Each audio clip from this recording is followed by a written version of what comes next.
si esprimono attraverso il codice dei fumetti i principi che compongono la Carta Etica dello Sport Veneto, un concorso indetto da UNPLI e Regione del Veneto che ha impegnato gli istituti secondari di primo e secondo grado e gli atleti tesserati delle associazioni sportive.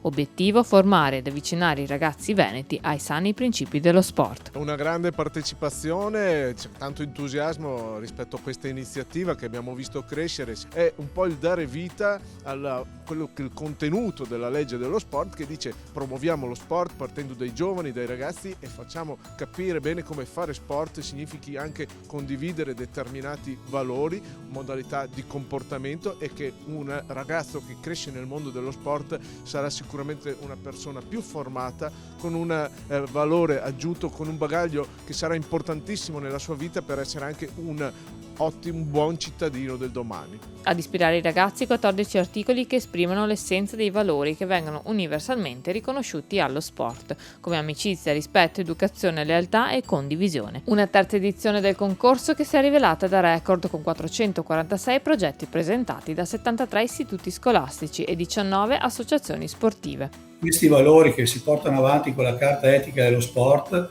lanciano dei messaggi per i nostri giovani, per le nostre comunità estremamente importanti in questo momento.